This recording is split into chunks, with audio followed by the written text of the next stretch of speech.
एक बार श्री राम के शरण में तुम स्वयं ही क्यों नहीं चली जाती? मंदोदरी के बात सुनकर सुलोचना कही कि माए मैं कैसे जाऊं, रामादल में कैसे जाऊं? कहा क्यों? वो परमात्मा है, वो सभी के कल्याण के बारे में सोचते हैं, सब उनके अपने हैं। तो जो जिस भाव से उनके शरण में जाते हैं उसी भाव से प्रभु स्वीकार करते हैं। कोई प्रेमी बनकर जाते हैं तो प्रभु गले से लगा लेते हैं, और कोई शत्रु बनकर के जाते हैं तो भगवान उनका उद्धार कर देते हैं। शरण तो सबको लगाते हैं। बोलिए बजरंगबली की। एक बार पूरा पूरा हाथ उठाइएगा सभी आदमी। बोलिए बजरंगबली की जय। बोलिए राजा रामचंद्र की जय। बाबूजी कहा कि जय हो।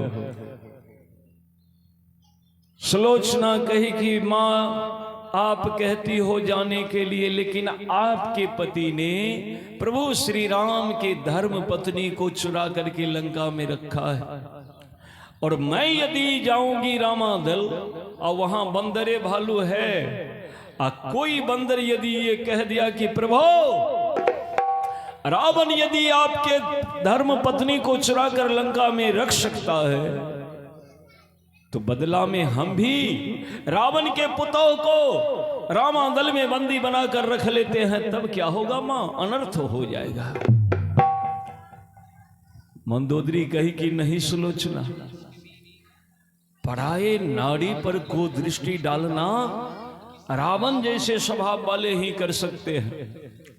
राम मर्यादा पुरुषोत्तम है। नारी के रूप में राम ने केवल सीता को देखा है। राम चरित्रवान है, ये कथा मंदोदरी को पता है।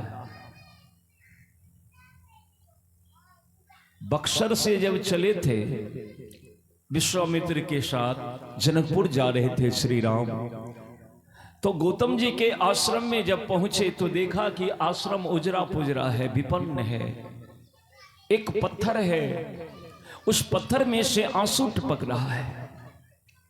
ये आश्चर्य देखकर श्री राम ने गुरु विश्वामित्र जी से पूछा कि गुरुदेव बड़े आश्चर्य की बात, ये पत्थर में मूर्ति जैसा ये पत्थर, और इस पत्थर में से देखिए आंसू टपक रहा है, ये क्या आश्चर्य।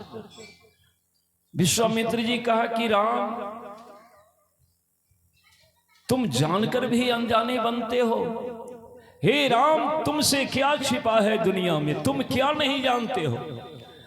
जो लोग अपने हृदय में सोचते हैं उनके सोच तुम बैठे बैठे जानते हो कि कौन क्या सोच रहा है। सबके घट घट की बात जानने वाले अंतर्यामी हो तुम, और हमसे पूछते हो कि ये पत्थर आंसू क्यों गिरा रहा है। राम तुम नहीं जानते कि ये गौतम के नारी अहिल्या है, श्रापित है बेचारी गौतम के नारी, पत्थर बन करके उस दिन से रो रही है, तड़प रही है, इंतजार कर रही है कि कौन आकर के हमें उद्धार करेंगे, कौन हमारे उद्धार का कारण बनेंगे। रो रही है बेचारी, लेकिन आज तक किसी ने इनका उद्धार नहीं किया है। राम इंद्र ने इनका चरित्र का हनन कर दिया है, श्रापित है। गौतम के श्राप के बस ये पत्थर बनकर के उस दिन से रो रही है। राम रो रही है। राम जब पूछ ही दिए हो राम, तो थोड़ी सी कृपा कर दो, थोड़ा सा अपना चरण रज इस पत्थर पर डाल दो ताकि इसका उद्धार हो जाए, गौतम के नारी उद्धार हो जाए। पत्थर बनकर रो रही है। श्री राम कहे कि गुरुजी ये आप क्या कहते हैं, ये गौतम के पत्नी है, इसका मतलब है ये ऋषि पत्नी है, गुरु के पत्नी, राजा के पत्नी, गुरु के पत्नी, राजा के पत्नी और ऋषि पत्नी और अपनी माँ, ये चारों माँ के अपने ही माँ के समान हुआ करते हैं। जिस इंसान को ये ज्ञान है कि ऋषि के पत्नी माँ के समान, गुरु के पत्नी माँ के समान, और राजा के पत्नी माँ के समान, और अपने माँ तो माँ है ही। ये चारों माँ बराबर है। और आप जब इतने बड़े हमारे गुरुदेव हैं, इतने बड़े विद्वान हो करके आप ये कैसे कह रहे हैं कि राम तुम अपना चरण रज इस पत्थर पर डाल दो ताकि इनका उद्धार हो जाए। गुरुजी, यदि हम अपने पांव स्पर्श करेंगे तो इसका मतलब है कि मां से मैं पद प्रहार कर दिया मां के ऊपर। और गुरुजी, जो संतान माता पिता को लात मारता है, माता पिता को दुत्कारता है, फटकारता है, तिरस्कार करता है, उस संतान को सब कुछ रहते हुए ना ही तो जीवन में सुख और ना ही शांति मिलता है, वो बेचैन रहता है। आप गुरु होकर के राम को बेचैन करना चाहते हैं? ये ऋषि पत्नी है, मां के समान है। अगर मैं चरण इनमें स्पर्श किया तो परिणाम वही होगा, लोग कहेंगे कि ऋषि पत्नी को लात मार दिया राम, और हमें वो भोगना पड़ेगा, हम कभी चैन से नहीं रहेंगे। गुरुजी आप एक काम करिए। गुरुजी कहा क्या? कहा कि आप ही लात मार दीजिए, आप तो राम के गुरु हैं। जब राम अपना चरण स्पर्श करेंगे तो ये पत्थर में से गौतम की नारी अहिल्या प्रकट हो जाएगी, उनका उद्धार हो जाएगा। तो यहाँ तो साक्षात राम के गुरु ही हैं, तो राम के गुरु क्यों नहीं कृपा करे कि राम अपना चरण स्पर्श करे? आप ही चरण मारिए, मारिए ठोकर इस पत्थर में। विश्वामित्र जी कहा कि राम मैं लाख प्रयास करूं फिर भी इनका उद्धार नहीं होगा। कहा क्यों? आप तो राम के गुरु हैं। कहा कि मैं राम का गुरु हूं, लेकिन मेरा चरित्र, मेरे चरित्र का पतन हो चुका है, और तुम चरित्रवान हो, और किसी के चरित्र को फिर से किसी के चरित्र को निर्माण करने के लिए अगर तुम चाहोगे तभी हो सकता है राम, क्योंकि तुम चरित्रवान हो, और तुम जब तक धरती पर रहोगे सर्वविदित है कि तुम चरित्र का निर्माण ही करते रहोगे, तुम्हारे चरित्र का पतन नहीं होगा। इसीलिए राम तुम थोड़ी सी कृपा कर दो, हमसे नहीं होगा, हमारा चरित्र का पतन हो चुका है। और ये कथा आप लोग जानते ही होंगे कि विश्वामित्र जी तपस्वी थे, लेकिन मेनका अप्सरा ने आकर इनके संग विवाह किया, एक बेटी भी हुआ। कहा कि मेरा चरित्र का पतन हो गया, राम तुम कृपा करो, क्योंकि तुम चरित्रवान हो, तुम्हारे लिए नारी केवल एक होगी, मैं जानता हूं, और तुम जो चाहोगे राम वो करोगे। ई कहानी, ई कथा रावण के पत्नी मंदोदरी जानती थी, सुलोचना को कह सुनाई कि राम चरित्रवान है।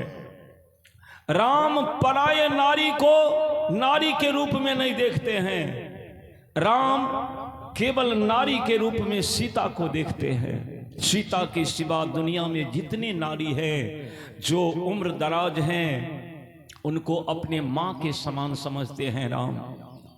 जो हम उम्र के हैं राम उनको बहन समझते हैं, अपना बहन मानते हैं, और जो छोटी है उसको बेटी मानते हैं राम। राम के नजर में नारी मां, बहन, बेटी के रूप में है, नारी के रूप में केवल सीता है। इसीलिए तुम निश्चिंत होकर के राम के चरण में जाओ। बोलिए राजा रामचंद्र की जय। बाबू हो, सुलोचना को विश्वास हो गया, ठीक है मां, राम यदि इतने बड़े चरित्रवान है तो राम के चरण में मैं जाऊंगी और अपने पति के सर उनसे मांगूंगी। मंदोदरी कही सुन मैं व्यवस्था करती हूं। मंदोदरी एक पालकी मंगाई, 4 कहर वाले को बुला करके एक पालकी मंगाई, पालकी में साड़ी के वहार लगा दिया, और साड़ी के वहार लगाकर सुलोचना को ले जाकर पालकी में बैठा दिया। कटा हुआ हाथ उनके पति के कटा हुआ भुजा को लेकर सुलोचना के गोद में दे दिया। कहा अब तू जा और तू चिंता मत कर, राम बड़े दयालु हैं, राम किसी से विरोध नहीं करते, सब राम के अपने हैं, तुम जाओ। अगर कोई परेशानी हो तो चिंता मत करना, तुम्हारे छोटे ससुर विभीषण भी तो वहां है, विभीषण तुम्हारी मदद करेंगे, जाओ। बाबू हो। सुलोचना वो कटा हुआ भुजा लेकर के पालकी में बैठ गई और लंका से पालकी लेकर के कहार वाली जब रामादल की ओर बढ़ा, कुछ दूर जब आगे बढ़ा तो रामादल के बांदरी सेना देखा कि लंका से एक पालकी आ रही है। बंदरों को लगा कि शायद रावण के बेटा मारा गया, रावण के होश ठिकाना आ गया, रावण हार स्वीकार करके सीता को वापस भेज रहा है। दौड़ कर गया प्रभु राम से कहने के लिए, हे प्रभु। भगवान के क्या हुआ? कहा कि प्रभु आज रावण के बुद्धि ठिकाने आ गया है। आज रावण के बेटा जो मारा गया ना, रावण समझ गया कि अब हम राम से युद्ध नहीं जीतेंगे, इसीलिए वो देखिए लंका से पालकी आ रही है। और प्रभु यदि लंका से पालकी आ रही है तो उसमें दूसरी नारी कौन होगी? हमें लगता है कि रावण हार स्वीकार करके मां सिया को पालकी में बैठाकर भेज दिया है। एक बंदर कहा चलो अच्छा हुआ, आप हैं स्वर्गीय श्रेष्ठ प्रसाद यादव के छोटा भाई कैलाश प्रसाद यादव और कैलाश बाबू की तरफ से 51 रुपए के दान मिला है। भगवान की कृपा बनी रहे, मंगल कामना करते हैं। बहुत बहुत साधुवाद, बहुत बहुत धन्यवाद मान्यवर। दूसरा बंदर कहा कि चलो अच्छा हुआ, देर सही लेकिन दुरुस्त आया, रावण को समझ में तो आ गया। अब रावण समझ तो गया कि हम राम से युद्ध नहीं जीत सकते, चलो सिया जी को भेज दिया। आज से लड़ाई बंद, राम रावण के युद्ध समाप्त हो गया। बड़े थक गए थे, आराम करेंगे। ज्यों ही दूसरा बंदर कहा कि आराम करेंगे, आज से लड़ाई समाप्त। रावण जब सीता को भेजेंगे तो युद्ध समाप्त हो जाएगी। पर तीसरा बंदर कहा कि तुम्हें आराम को पड़ी है। अरे तू भूल गया, यदि श्री राम रावण को नहीं मारेंगे, रावण यदि राम से समझौता कर लिया तो रावण तो लंका के राजा बना ही रह जाएगा। और लंका के राजा यदि रावण बना हुआ रह गया तो विभीषण का क्या होगा? क्योंकि विभीषण जिस वक्त शरणागति में आए थे तो श्री राम ने इनके मांग में राज तिलक कर दिया था। और उस दिन से प्रभु इनको केवल लंकापति कहते हैं, विभीषण नहीं कहते हैं। जब भी विभीषण को बुलाते हैं तो लंकापति कह के बुलाते हैं। तो यदि राम रावण की लड़ाई समाप्त हो गई तो रावण तो बचा रह जाएगा। रावण मरेगा तब ना रावण के सिंहासन खाली होगा तो विभीषण राजा बनेगा। और युद्ध ही यदि समाप्त हो जाए तो रावण राजा बना रहेगा, विभीषण जी राजा कैसे बनेंगे? और विभीषण यदि राजा नहीं बना तो श्री राम के वचन झूठा हो जाएगा। और श्री राम के यदि वचन झूठा हो गया तो इनके कुल के जो रीति है, जो रिवाज है, उसका क्या होगा? रघुकुल रीत सदा चली आई,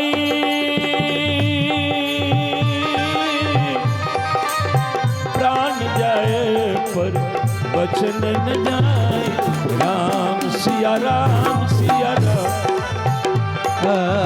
राम सिया राम सिया राम जय जय राम। राम राम सिया राम सिया राम जय जय राम। राम सिया राम सिया राम जय जय राम। रघुकुल रीत सदा चली आई, प्राण जाए पर वचन न जाई। इनके कुल में तो यही रीति है कि कोई झूठ नहीं बोलते हैं। और राम यदि विभीषण को राजा नहीं बनाया तो श्री राम के वचन झूठा हो जाएगा, तो इनके कुल के रीति समाप्त हो जाएगा। भगवान सब सुन रहे थे और पालकी आ रही है लंका से। पालकी डोली वाले लेकर के आ रहे हैं, कहार वाले आ रहे हैं और यहां चर्चा हो रही है। श्री राम इन बंदरों के बात सुनकर के कहा कि भाइयों सुनो,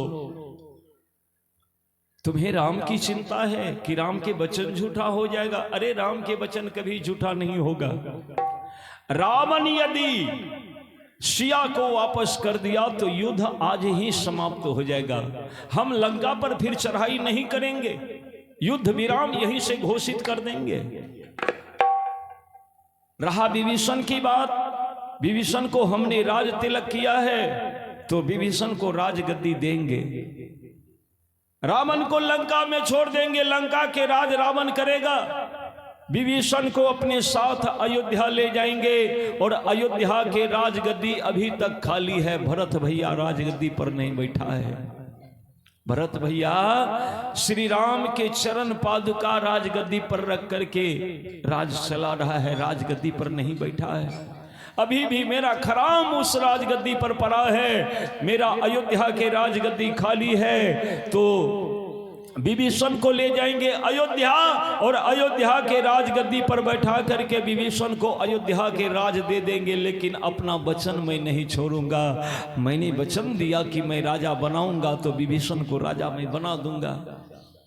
अब तक हम दोनों भाई वनवासी थे, यही लोग जानते थे। लेकिन विभीषण को राज दे करके भरत और शत्रुघ्न को भी सर्वदा के लिए अयोध्या से वनवास बुला लेंगे और आजीवन चारों भाई वनवासी जीवन व्यतीत करेंगे। लेकिन छोड़ो न धर्म अपना, चाहे ये प्राण तन से निकले। छोड़ो न धर्म अपना, चाहे प्राण तन से निकले। छोड़ो न धर्म अपना,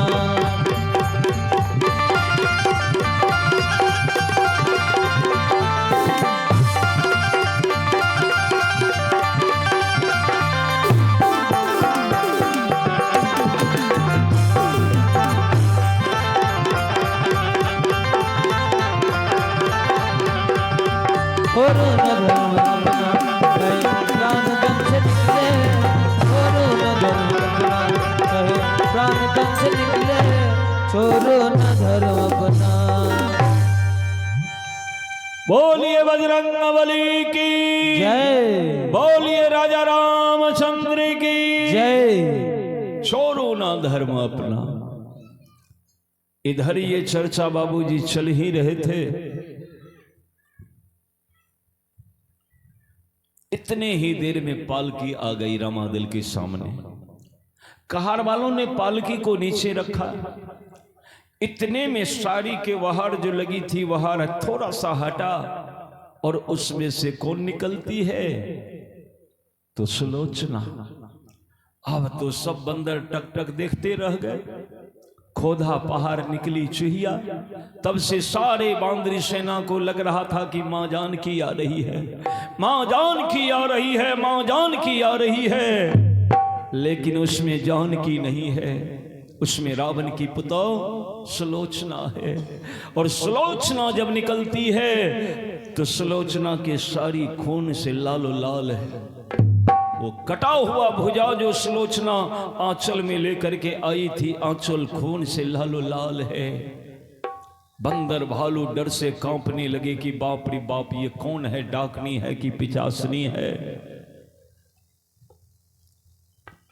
इतने में हनुमान जी देखा। रामादल के चौकीदार हैं हनुमान जी। मैंने द्वार पर हनुमान जी गदा लेकर के खड़ा रहते हैं। और आज जो ही हनुमान जी सुलोचना को देखा तो हनुमान जी समझ गए कि रावण की पुत्र वधू है। क्योंकि लंका जलाने के क्रम में हनुमान जी सभी लंका वासियों को देखा है। और हनुमान जी साधारण तो है नहीं। अतुलित बलधामम हेम स्वर्ण शैलावदेहम धनुज वन कृशानु ज्ञानी नाम अग्रगण्यम सकल गुण निधान रंबाण राणाम धीशम रघुपति प्रिय भक्त बात जातम नमामि। सारे गुणों के खान है हनुमान जी। एक बार यदि हनुमान जी किसी को देख ले तो फिर समझिए उनका बेड़ा पार है। हनुमान जी की दृष्टि हम पर पड़ जाए तो समझिए हमारा बेड़ा पार है। हनुमान जी तो पहचानते थे थोड़ा बहुत कि ये लंका के हैं। हनुमान जी समझ गए कि रावण की पुत्र वधू है। हनुमान जी सारे बांदरी सेना को इशारा दिया कि छोड़ दो, रास्ता दे दो, ये जिधर जाना चाहे जाने दे दो, क्योंकि अखंड बाल ब्रह्मचारी हमारे हनुमान जी भी हैं। सभी नारी में मां की मूर्ति देखने वाले हैं।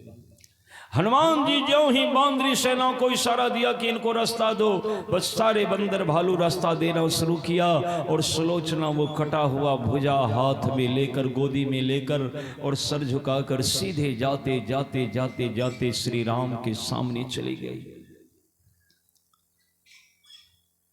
करोड़ों करोड़ों बंदर भालू के बीच में एक विशाल शिलाखंड पर श्री राम बैठे हैं, मेघ के समान गंभीर मुद्रा में। श्याम वर्ण वाले श्री राम जटाजूट कस करके बैठे हैं। बगल में लखन लाल खड़ा है, जामवंत नल नील सुग्रीव खड़े हैं। सुलोचना जाकर के श्री राम के आगे वो अपने पति के कटा हुआ भुजा को चरण के सामने रख दिए और राम के सामने हाथ जोड़कर रोने लगी। झरझर आंख से आंसू बरसने लगा। श्री राम विभीषण को इशारा किया। इशारा से श्री राम पूछते हैं कि विभीषण ये कौन है, क्यों रो रही है, पहचानते हो तुम? विभीषण उठकर खड़ा हुआ। विभीषण हाथ जोड़ करके कहा कि प्रभु, परिचय तब दिया विभीषण ने, ये मेघनाद की नारी है। हे प्रभु, ये मेघनाद की पत्नी है, मेघनाद की नारी है, रावण की पुतौ है, महान पतिव्रता नारी है। लंका में इनके बराबरी के कोई पतिव्रता नारी नहीं है। पतिव्रता शिरोमणि नाग सुता, पति प्यारी अति सुकुमारी है, अति सुकुमारी। आहा, अति सुकुमारी के इतना दुख पड़ गया। सुन करके राम के हृदय कांप गया। सुनते ही राम के नेत्र में नेत्र सजल हो गया। सजल नेत्र से श्री राम कहा कि सुलोचना तुम? हाँ प्रभु मैं। तुम राम के रामादल आई हो, राम के चरण में आई हो? हाँ प्रभु। क्या चाहिए सुलोचना तुम्हें? देखिए भगवान श्री राम कहते हैं सुलोचना से, कोई कहेगा उसके ससुर श्री राम के पत्नी को चुरा कर रखा है, और श्री राम के व्यवहार देखिए कितना उच्च कोटि के हैं। सुलोचना से कहते हैं कि सुलोचना तुम बोल, क्या चाहिए तुम्हें? श्री राम के चरण में आई हो, क्या चाहिए सुलोचना? सुलोचना रोने लगी। सुलोचना को अपने सास की बात याद आई कि सही में हमारी सास कह रही थी कि राम चरित्रवान है, राम दुनिया के समस्त नारी को सम्मान करना जानते हैं, राम चरित्रवान है।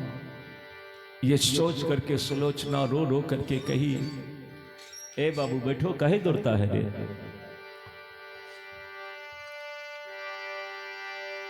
रोने लगी सुलोचना राम के सामने।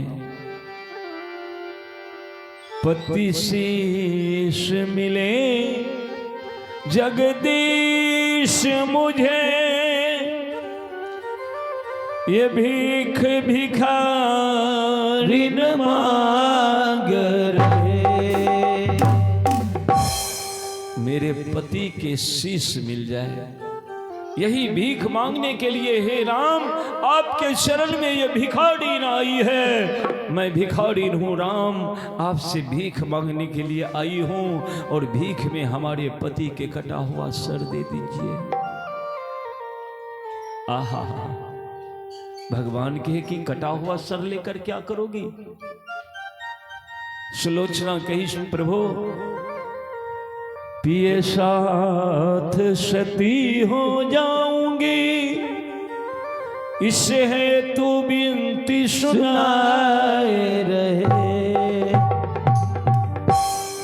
अपने पति के संग जलकर सती हो जाऊंगी, इसलिए आपसे ये मैं प्रार्थना करती हूँ।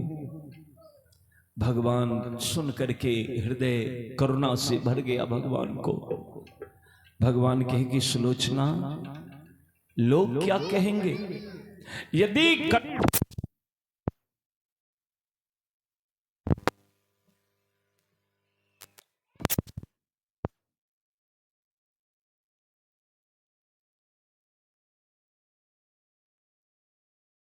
हलो हल जी। बोलिए भक्तवत्सल भगवान की जय। बोलिए बजरंगबली की जय।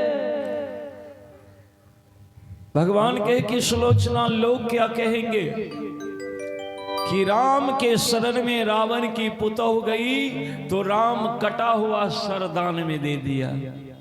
भारी बदनामी होगी राम को।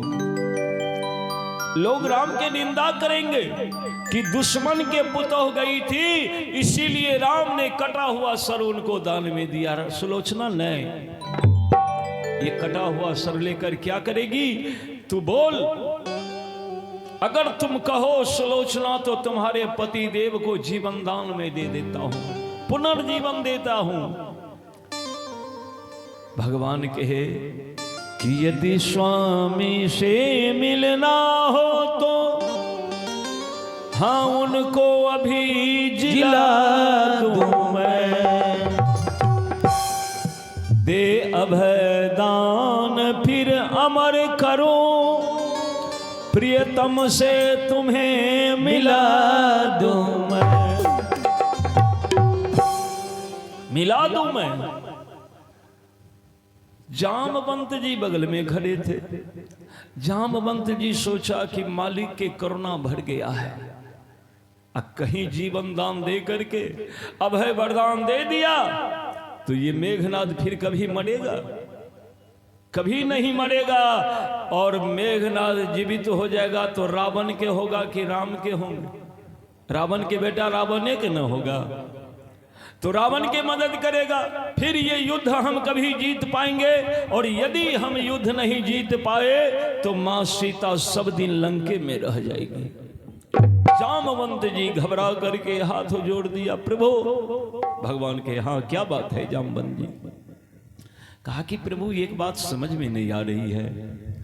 रण क्षेत्र में घटना घटी, लखनलाल सर काट कर सीधे आपके चरण में भेज दिया। ये बात लंका में कैसे सुलोचना जान गई? बस सुलोचना जवाब दे दिया।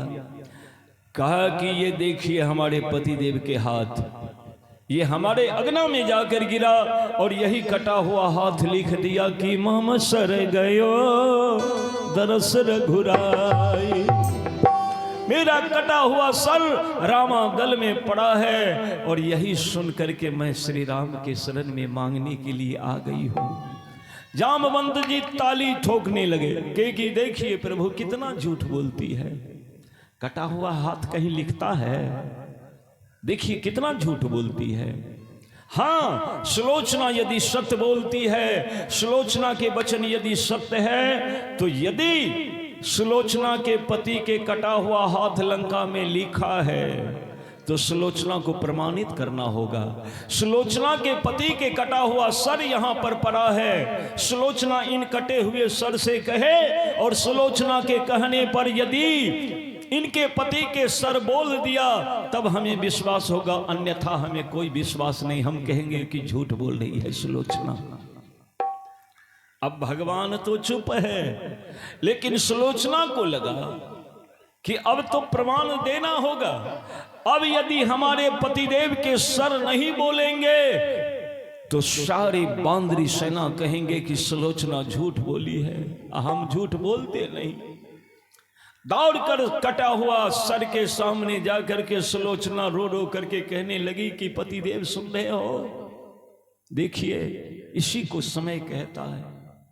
आप जब जीवित थे तो आज तक किसी में इतना मजाल नहीं कि सुलोचना के बारे में कह दे कि सुलोचना झूठ बोली है, लेकिन आज आपने दुनिया को छोड़ा और दुनिया वाले आपके पत्नी पर उंगली उठाना शुरू कर दिया है। स्वामी आप बोलिए, राम है सामने में, राम के सामने में आप जोर से बोलिए और श्री राम से कहिए कि नहीं हमारी पत्नी झूठ नहीं बोल रही है, सत्य बोल रही है, कहिए।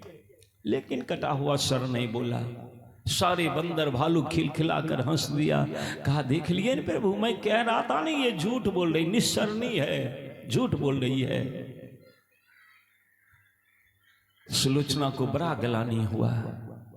सुलोचना कटी जली बात बोलने लगी उस कटे हुए सर के सामने। कहेगी स्वामी मैं तो सोच रही थी कि आप महान योद्धा हैं, इसलिए मैं बेपरवाह थी। यदि मुझे तनिक भी ये ज्ञात होता कि आप जो कहते हैं वो नहीं हैं, आप योद्धा नहीं हैं, तो लड़ाई से पूर्व मैं अपने नहरा चली जाती और अपने नहरा जाकर के अपने पिता को बुला करके ले आती कि चलिए हमारे पतिदेव युद्ध में जाएंगे, तो हमारे पतिदेव के मदद में आप भी रहिएगा साथ में। हाँ, हमें विश्वास है यदि हमारे पिता महाराज आपके साथ होते तो आज आपकी ये सर नहीं कटती, आपकी ये भुजा नहीं कटती, आपकी मृत्यु नहीं होती। सुलोचना ज्यों ही कहा कि जो मैं पहले जानती,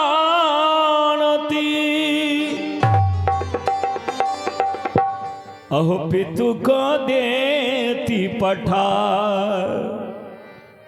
सुन कर ऐसी बात सती के वो मस्तक हंसा ठठा। वो कटा हुआ मस्तक ठाका मारकर हंस दिया। इतना जोर से ठहाका लगाया कि पृथ्वी कांप गई।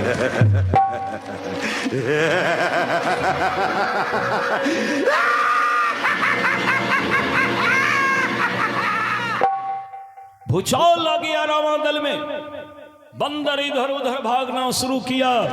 अब तो सारे बंदर भालू को लगा कि बाप रे बाप, ये कितना महान पतिव्रता नारी है कि इनके कहने के बाद कटा हुआ सर से इतना गंभीर आवाज निकला है। और कटा हुआ सर कहा कि सुलोचना, तू अपने पिता को हमारे रक्षा के लिए बुला कर लाती। हाँ, कटा हुआ सर बोल रहा है। सुलोचना जवाब दे रही है। कटा हुआ सर कहा तो सुलोचना तुम्हारा नहरा कहाँ है? कहो इन बंदर भालू से, बोलो राम है, श्री राम तुम्हारे सामने में है, बोल बोल तुम्हारी नहरा। सुलोचना कही कि नागलोक।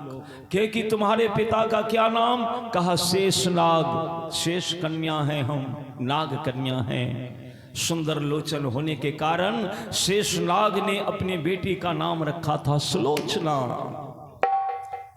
कहा कि शेष नाग की बेटी हूं मैं। कहा तो तुम्हारे पिता ही तो मेरा सर काटा है।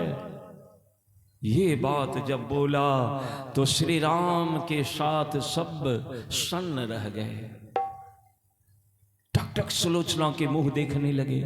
सुलोचना को भी बड़ा आश्चर्य हुआ कि कोई बाप अपने बेटी के सुहाग मिटा सकते हैं क्या? ये कटा हुआ सर क्या बोल रहा है? सुलोचना कही कि आप झूठ बोलते हैं। कहा नहीं सुलोचना, हम झूठ नहीं बोलते। ये लखनलाल मेरा सर काटा है। लखनलाल वहीं पर खड़ा था। कहा कि ये लखन कौन है, पहचानो इसको। सुलोचना गौर से देखती है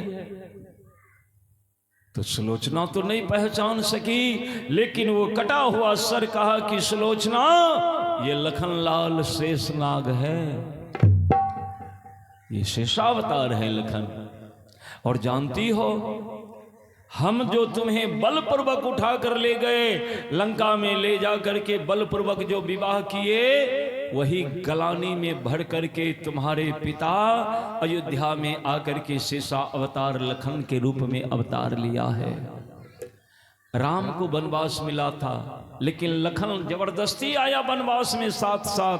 क्यों? लखन को पता था कि राम लंका तक जाएंगे और राम के साथ साथ हम भी लंका पहुंचेंगे और मेघनाद के सर काट देंगे। जो सर हमारे बेटी के ऊपर उठा था उसे मैं सलामत नहीं रहने दूंगा, और इसीलिए तुम्हारे पिता ने अगले जन्म के बदला इस जन्म में लिया है। बाप रे बाप, शेषावतार लखन लाल तो सामने में खड़े हैं। सुलोचना की आंखें लाल हो गई। सुलोचना क्रोध में लखन लाल को देखा। भगवान श्री राम को लगा कि बाप रे बाप, पतिव्रता नारी है। कहीं क्रोध में आकर के लखन को श्राप दे दिया तो लखन को श्रापित तो होना पड़ेगा, क्योंकि ये पतिव्रता नारी है। भगवान ने इशारा किया, लखन तुम सुलोचना के नजर से दूर चले जाओ, दूर चले जाओ। भगवान जो ही इशारा दिए लखन चुपचाप वहां से चल दिया। भगवान के सुलोचना छोड़ो लखन को, तुम्हें स्वामी से मिलना है, मिलना है तो बोल, अभी मैं जीवित कर देता हूं, अभय वरदान दे करके तुम्हारे पति से मैं तुम्हें मिला देता हूं। सुलोचना कही कि नहीं प्रभु, नहीं, हे प्रभु, ये मानव तन, ये जितने प्राणी है ना, और प्राणी के जो आत्मा है ना, ये आत्मा यही चाहता है, आत्मा का उद्देश्य एक ही है कि हम परमात्मा के पास पहुंचे। लेकिन इस संसार में कर्म के बंधन में जीव पड़ जाता है, और कर्म के बंधन में जो बंध जाता है तो उन्हें कर्म के फल भोगने के लिए बार बार इस धरती पर जन्म लेना पड़ता है। मनुष्य होकर के मनुष्य वाला काम यदि नहीं करता है तो उसे पशु योनि में जाना पड़ता है। पशु होकर के पशु वाला काम नहीं करता है तो पक्षी के योनि में जाना पड़ता है। इसी देखते हैं मरकट, बिल्ली, कीट पतंग इत्यादि, बिच्छू, सांप, कीड़ा मकोड़ा, 84 लाख योनि है। सुलोचना श्री राम से कहती है कि हे राम, जितने तनधारी है सब आत्मा यही चाहते हैं कि परमात्मा से हमारे मिलन हो जाए, आवागमन से हम मुक्त हो जाएं, कर्म बंधन से मुक्त हो जाएं। बड़े बड़े ऋषि मुनि संत महात्मा घर परिवार गांव समाज दौलत जहान को छोड़ करके एकांत में चले जाते हैं, राम राम राम राम पढ़ते हैं। क्यों? क्योंकि ये प्राण जब इस शरीर से निकले तो राम के पास पहुंच जाए, आवागमन के चक्कर से मुक्ति मिल जाए। नहीं तो बहुत गजन होता है, बहुत कष्ट भोगना पड़ता है, जठराग्नि में सहना पड़ता है। नरक ऊपर में नहीं धरती पर है। कीड़ा मकोड़ा को देखिए जाकर, सुअर को जाकर देखिए, कौवा को जाकर देखिए, क्या वो नरक में नहीं रह रहा है? और यही मानव तन पा करके मानव वाला काम जो नहीं करते हैं तो परमात्मा उसी तरह के योनियों में इस जीव को डाल देता है, और वही नरक है बाबूजी। सुलोचना कहती है, हे राम, हमारे पतिदेव निश्चर कुल में जाकर के जन्म लिया, लेकिन सौभाग्य देखिए, सौभाग्य कितना बड़ा कि निश्चर रहते हुए आपके भाई के हाथ से उनका अंतकाल हुआ। और ज्यों ही सर कटा, आंख बंद होने से पहले आपके चरण में जाकर गिरा, और आंख बंद होते होते आपके चरण के दर्शन किया, तो अंत में जो मति वही गति। जीव को जो अंत में मति होता है, जो अंत मरणासन पर होते हैं, और अंत काल में जिसको भगवान याद आ जाता है तो वही आत्मा सीधे भगवान के पास चले जाते हैं। जो आत्मा कहता है हमको बेटा से मिला दो, तो बेटा में उलझ जाता है, तो फिर उसको किसी न किसी रूप में उसी गोरी में आना पड़ता है कर्म के बंधन चुकाने के लिए। हे प्रभु, हमारे पतिदेव निश्चर रहते हुए अंत काल में आपके भाई से लड़ रहा था, तो दिमाग में तो एक ही बात होगा मेरे पतिदेव को कि ये श्री राम के भाई है, श्री राम के भाई है। तो आपके नाम मेरे पतिदेव के जहन में बैठा था, तो इसका मतलब है कि अंत काल में भी हमारे पतिदेव आप ही के नाम के स्मरण कर रहे होंगे। इसीलिए हमें विश्वास है कि हमारे पतिदेव के आत्मा राम आपके विराट रूप परमात्मा स्वरूप में जाकर के मिल गया होगा। इतना ही नहीं, कटा हुआ सर कटते ही आपके चरण में आया, तो आपके नाम रूप लीला इन तीनों को जो ध्यान करते हैं वो भवसागर से पार उतर जाते हैं। तो हमारे पति देव तो तन पा करके भवसागर से पार उतर गए, तो फिर से उनको हम बुला करके माया में फंसावे? नहीं नहीं प्रभु, नहीं, खाली हमको कटा हुआ सर दे दीजिए। भगवान प्रसन्न हो गए।